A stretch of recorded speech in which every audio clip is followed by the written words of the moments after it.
Welcome to Eklavya स्नातक and I am Sachin. और आज की इस वीडियो में हम सभी बीए प्रोग्राम से जो आपका सब्जेक्ट है Hindi B M I L, इसके यूनिट सेकंड का जो पहला टॉपिक है कबीर। और कबीर के इस टॉपिक के अंदर जितनी इनकी कविता के जो अंश हमें पढ़ने हैं वो मैं आपको पढ़ाने वाला हूँ। ठीक है, भक्तिकालीन कविताएं होंगी इसके अंदर। तो आइए स्टार्ट करते हैं। उससे पहले आपको बता दूं कि सेमेस्टर 1 और सेमेस्टर 2 दोनों ही स्टूडेंट्स के लिए ये वीडियो हेल्पफुल है, क्योंकि सिलेबस सेम रहता है। और D U S O L और एन सी वेब तीनों बच्चों के लिए ये वीडियो काफ़ी ज़्यादा हेल्पफुल है। आपको बता दूं कि आप इंस्टाग्राम पे मुझे फॉलो कर सकते हैं। अगर आपकी कोई क्वेरी हो या कुछ अगर आप पूछना चाहें तो आप आके मुझसे पूछ सकते हैं। मेरा यूज़र नेम आपके सामने लिखा हुआ है। और उसके अलावा अगर आप हमारे टेलीग्राम चैनल से ज्वाइन होना चाहते हैं तो एकलव्य स्नातक 1 ये आप सर्च मार के ज्वाइन हो सकते हैं। वहाँ पे आपको सभी अपडेट्स मिलते रहेंगे। तो चलिए फिर शुरू करते हैं कवि परिचय के साथ। उसके बाद मैं आपको व्याख्या समझाऊंगा। तो कबीरदास के जन्म और मृत्यु को लेके देखो बहुत सी क्लैश होते हैं, बहुत से मतलब इसमें क्या है कि टकराव रहता है। कोई कहता है कि उनका जन्म कब हुआ था, कोई कहता है तो कब हुआ था।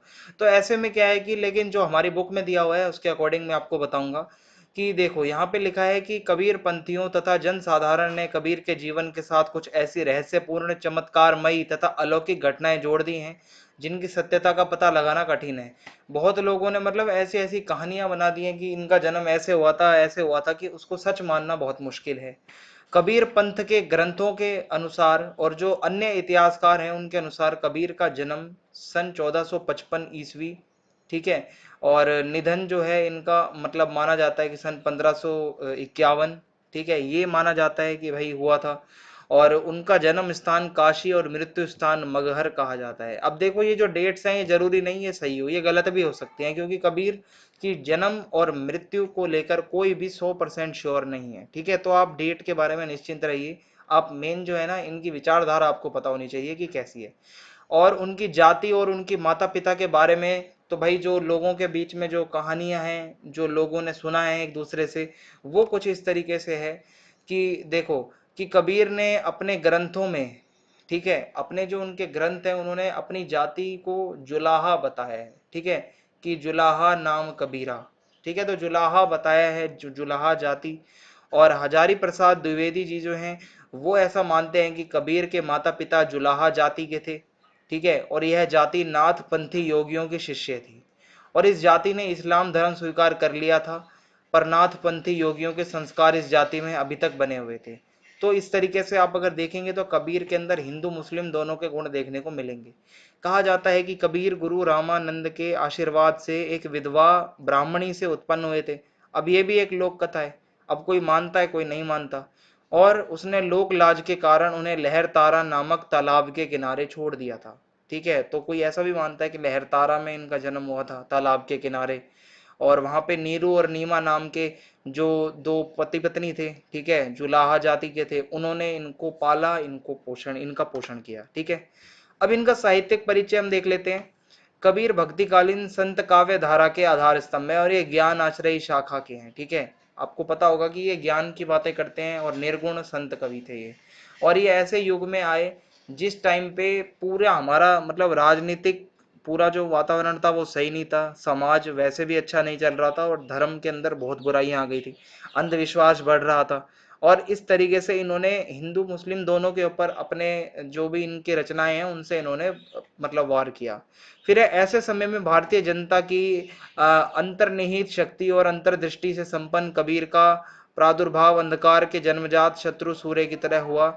और मतलब आप ये समझ सकते हो कि एक तरीके से ये समाज को सुधारने के लिए मतलब माना जाता है कि इन्होंने जो भी रचनाएं ज्यादातर लिखी हैं लोगों को जागरूक करने के लिए, जाति पाति को खत्म करने के लिए। और ये मतलब इन्होंने यही ज्यादातर अपनी रचनाओं में बताया है। उन्होंने उपासना का एक ऐसा मार्ग चलाया जो हिंदू और मुसलमान दोनों के आडंबर एवं अंधविश्वास पूर्ण तर्कहीन मान्यताओं का खंडन करता है। आपने देखा होगा कबीर जो है वो हिंदू मुस्लिम दोनों के अंधविश्वास जो भी होते हों उनके ऊपर वो कहीं ना कहीं प्रहार करते हैं, खंडन करते हैं दोनों का ही। ठीक है, सिर्फ एक का नहीं, दोनों का। अपने भाव विचारों एवं सिद्धांतों के प्रचार के लिए कबीर ने जनता की सरल जो भाषा होती है, ठीक है, खड़ी बोली और उन सब में ही इन्होंने सदुकड़ी भाषा ये सब ज्यादा उन्होंने इस्तेमाल किया है अपनी रचनाओं में। फिर है कि मध्यकालीन निर्गुण संतों में कबीर का एक बहुत ही, आप कह सकते हो कि बहुत टॉप का स्थान है भाई। और निर्भीकता और सत्यवादिता कबीर के चरित्र के मूल तत्व कहे जा सकते हैं। कि आप जब कबीर के वो रचनाओं को पढ़ते हैं तो उसमें सत्य आपको नजर आएगा, और कबीर की साखियों को पढ़कर आप भी यह स्वीकार करेंगे कि आरंभ से अंत तक वह क्रांतिकारी रहे हैं। वो समाज में कुछ बदलाव चाहते थे, क्रांति का मतलब बदलाव, तो वो चाहते थे समाज में कुछ बदलाव आए, कुछ परिवर्तन हो, जो कुरीतियां हैं वो खत्म हो जाए, जो पक्षपात है वो खत्म हो जाए, और इस तरीके से वो सत्य की खोज में लगे हुए थे। अब हम अपने व्याख्या की तरफ चलते हैं, जो आपके पेपर में आ सकती है, या फिर कबीर का साहित्यिक व्यक्तित्व, साहित्यिक परिचय भी आ सकता है पेपर में, ठीक है, इसीलिए मैंने आपको ये करवाया है। अब आगे हम अपनी कविताओं या जो भी आपके अंदर जो यहाँ पे दे रखा है सिलेबस के अंदर, उसको देख लेते हैं। पोथी पढ़ी पढ़ी जग मुवा पंडित होई। तो इसमें शब्दार्थ का मतलब देख लीजिए। जग मुवा का मतलब है यहाँ पे संसार के लोग मर गए, और ठीक है, और उसके अलावा आशीर एक लाइन आती है, उसका मतलब है यहाँ पे अक्षर या शब्द। पीव का मतलब होता है प्रियतम का, और इस तरीके से है। तो इसका प्रसंग क्या है वो पहले हम देख लेते हैं कि ये क्या बताया गया है पोथी पढ़ी पढ़ी जगमुआ के अंदर। तो इसके अंदर है कि पंडित होना और ज्ञानी होना अलग अलग बात है, ठीक है, यहाँ पे कबीर बताते हैं। तो ये मतलब ऐसा कहते हैं कि पंडित होना अलग बात है और ज्ञान प्राप्त करना वो अलग बात होती है। साधारणतः जो विभिन्न शास्त्रों के ज्ञाता हैं उन्हें हम पंडित कहते हैं, जिनको शास्त्र का पता है, जिनको वेदों का पता है, जो कि पोथियों को पढ़ते रहते हैं। और यहाँ पे कबीर पंडित का अर्थ शास्त्रज्ञ के रूप में नहीं करते, उनकी दृष्टि में आत्मज्ञानी या ब्रह्म ज्ञानी ही पंडित है। कबीर कहते हैं कि सिर्फ किताबें पढ़ना, पोथी पढ़ने से हम ज्ञानी नहीं बन जाते। पंडित होता है वो, जो एक ज्ञानी होता है वो आत्मज्ञानी होता है, जो ब्रह्म ज्ञानी होता है, यानी कि जो मतलब बहुत ज्यादा जिसको अपने अंदर का ज्ञान हो, वही असली मायने में ज्ञानी है, ना कि सिर्फ पोथियां पढ़ने से लोग ज्ञानी बनते हैं। फिर अब इसके यहाँ पे व्याख्या में हम देखते हैं क्या बताते हैं कि पोथी पढ़ पढ़कर संसार के लोग मर गए, कोई पंडित नहीं बन सका। यदि प्रियतम ब्रह्म का एक अक्षर, एक शब्द भी पढ़ लिया जाए तो व्यक्ति सच्चा पंडित बन जाता है। यानी कि सिर्फ किताबें पढ़ने से यहाँ पे आप पंडित नहीं बनते। आप अगर जो देखो यहाँ पे जो कबीर के लिए जो ब्रह्म है ना, वो वाले ब्रह्म नहीं है जो हम समझते हैं। ये अपने अंदर से ये कहते हैं कि अपने अंदर को अगर इंसान अच्छे से समझ ले तो किताबें पढ़ने की जरूरत नहीं पड़ेगी उसे। फिर उसके बाद है इसके विशेष के अंदर हम देखें तो पोथी पढ़ी पढ़ी। तो कबीर ने पोथी नहीं पढ़ी थी, यहाँ तक कि यहाँ पे लिखा हुआ है कि मसी कागत छुओ नहीं, कलम गही नहीं हाथ। ठीक है, तो लगता है उन्होंने अक्षर बोध भी प्राप्त नहीं किया। फिर पोथी कैसे पढ़ते, जब उनको अक्षरों का ज्ञान नहीं था तो कबीर पोथी कहां से पढ़ेंगे। किंतु कबीर ने अपना खुद का अनुभव किया, उन्होंने पूरा मतलब ज्ञान इकट्ठा किया इधर से लेकर उधर तक का, और फिर उसके बाद वो बताते हैं। ठीक है, तो इस तरीके से है कि मतलब आगे लिखा हुआ है कि यह इस पर निर्भर करेगा कि पढ़ने वाला कोरा शास्त्रज्ञ है या उसे गुनकर अपने जीवन में उतारता है। शास्त्र ज्ञान को मुक्ति का साधन बनाता है। देखने में यह आता है कि लोग शास्त्र पढ़ते हैं, पंडित कहलाने भी लगते हैं, किंतु ना तो उन्हें आत्मा का वास्तविक ज्ञान होता है ना परमात्मा का। तो यहाँ पे सिंपल सा इसका जो एक समराइज करके अगर ये मतलब बताया गया है कि कबीर कहते हैं कि सिर्फ किताबें पढ़ने से, कुछ पन्ने पढ़ने से आप ज्ञानी नहीं होते। आपको अपनी आत्मा का ज्ञान होना चाहिए, अपने परमात्मा का ज्ञान होना चाहिए आपको। यहाँ पे लोग सिर्फ शास्त्र पढ़ते हैं, अपने नाम के आगे पंडित लगाते हैं, और वो ऐसे वो ज्ञानी नहीं बन जाते पंडित लगाने से नाम के आगे। या आप सिर्फ अगर शास्त्र पढ़ते हैं तो आप पंडित तो बन सकते हैं लेकिन एक ज्ञानी नहीं बन सकते, ये बताया गया है इसके अंदर। फिर उसके बाद है कस्तूरी कुंडली बसए देखे नाही।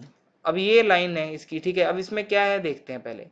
तो कस्तूरी क्या है पहले तो आप ये समझिए कि ये एक ऐसा सुगंधित द्रव्य होता है, एक लिक्विड होता है, जो कि एक हिरण होता है कस्तूरी मृग, उसके नाभि से प्राप्त होता है। ठीक है, और जो हिरण के नाभि में जो ये कस्तूरी मृग जो होता है, ठीक है, जिसके अंदर ये लिक्विड होता है, वो उसी को ढूंढने के लिए जंगल में दौड़ता फिरता है, जबकि वो उसी के पास होता है। तो ऐसा बताया गया है यहाँ पे शब्दार्थ में। और कुंडली का मतलब यहाँ पे क्या है कि मतलब नाभि के, मतलब नाभि में आप ये समझ लो, ऐसा ही बताया गया है। तो यहाँ पे इसका प्रसंग देखते हैं क्या है। मानव जो है वो अज्ञान के कारण भटक रहा है। मनुष्य जो है उसको ज्ञान नहीं है, वो इधर उधर हमेशा बेचैन रहता है, मानो उसका कुछ खो गया हो। वो पागल की तरह सुख की लालसा में इधर उधर दौड़ता है। हर इंसान को सुख चाहिए, और प्रकृति में भी एक ऐसा हिरण पाया जाता है जो पागल है और अज्ञानी है, उसको पता भी नहीं है कि वो जो लिक्विड को वो ढूंढता है वो उसी के पास है। और इसी तरीके से जो अज्ञानी मानव है उसके पास पूरा ज्ञान है, बस उसको ढूंढने की जरूरत है। फिर आगे यहाँ पे व्याख्या में यही बता रखा है कि कस्तूरी तो हिरण की नाभि में ही रहती है। किंतु इस सत्य से अपरिचित हिरण उसे जंगल में यहाँ वहां ढूंढता है।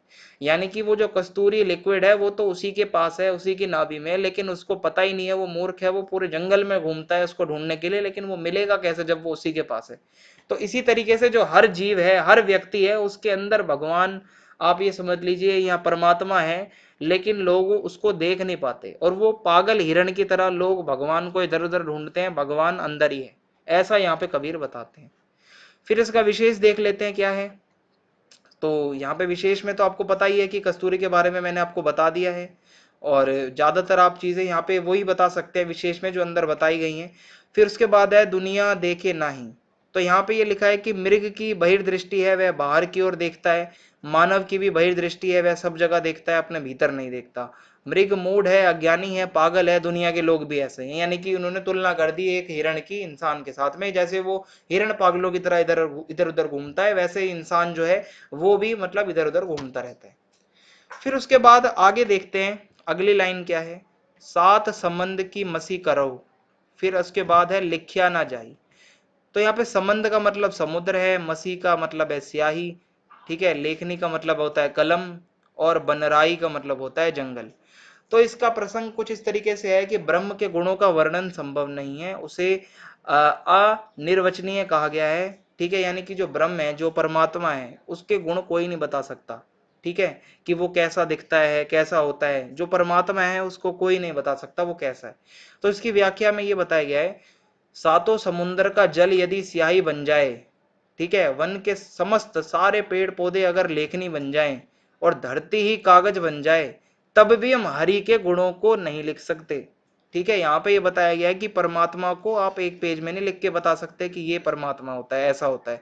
क्योंकि यहाँ पे आप देखोगे कि कैसी व्याख्या करी है कि स्याही के लिए तो समुंदर कम पड़ जाएंगे, जितने सात समुंदर हैं, और अगर आप बात करें लेखनी के लिए, कलम के लिए, जितने पेड़ पौधे हैं सब मतलब जंगल के, वो भी पूरे नहीं पढ़ पाएंगे।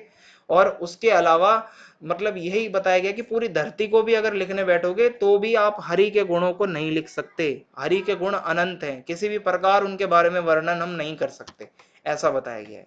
तो इसका विशेष कुछ इस तरीके से है कि सात संबंध, तो सा इसके अंदर अनुप्रास अलंकार है, कागत करो का इसमें भी अनुप्रास अलंकार है।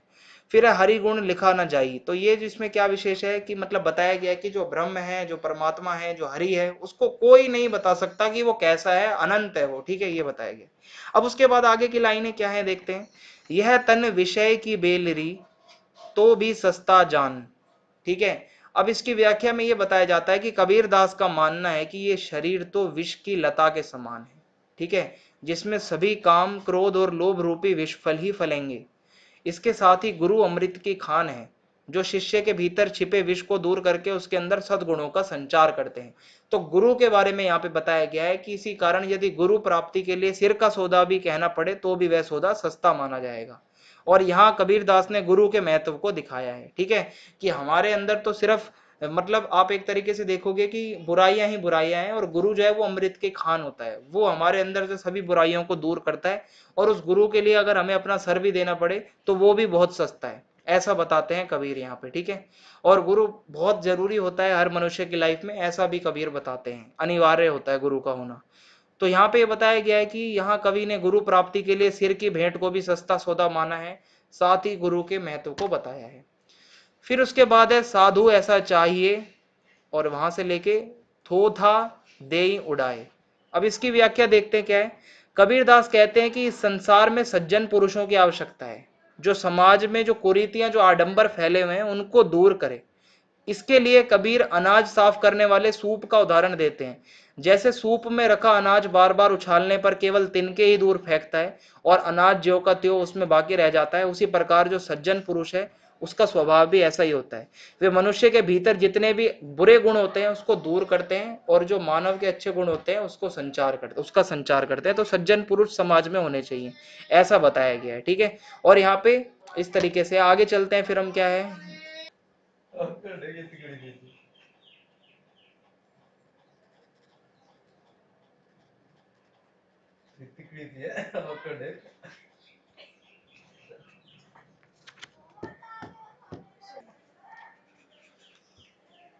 उसके बाद आगे की लाइनें हैं, सदगुरु हम सू रिझी करी, एक कहिया प्रसंग, बरसया बादल प्रेम का, भोजी गया सब अंग। तो इसमें हमसू का मतलब क्या है कि हमसे, रिझी कर का मतलब है प्रसन्न होकर, भीजी का मतलब है भीग। तो इसकी व्याख्या में ऐसा बताया जाता है, तो इसकी व्याख्या कुछ इस तरीके से है कि सदगुरु ने मुझ पर प्रसन्न होकर एक रसपूर्ण वार्ता सुनाई, जिससे प्रेम रस की वर्षा हुई और मेरे अंग प्रत्यंग उस रस से भीग गए। तो यहाँ पे कुछ इस तरीके से बताते हैं, कबीर ने गुरुदेव को अंग की अधिकांश आरंभिक साखियों में गुरु के ज्ञानोपदेश का चित्रण किया है, किंतु इस साखी में वे उससे अलग रस वार्ता का चित्र अंकित करते हैं। शिष्य को निर्विकार, निष्कलुष, ठीक है, यहाँ पे निष्कलुष, विरक्त और पूर्ण अधिकारी समझकर गुरु उस पर रीक्ष गए। तब उन्होंने रीक्ष गए यानी कि थोड़ा सा मतलब एक तरीके से रूस गए कुछ इस तरीके से।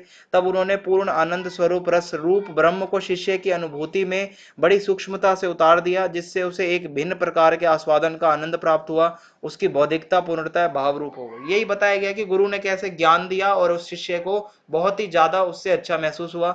और इन पंक्तियों में ज्ञान दशा का भक्ति दशा में सूक्ष्म रूपांतरण का अंकन है, और रूपक के माध्यम से भक्ति और प्रेम का प्रभावी चित्रण किया गया है।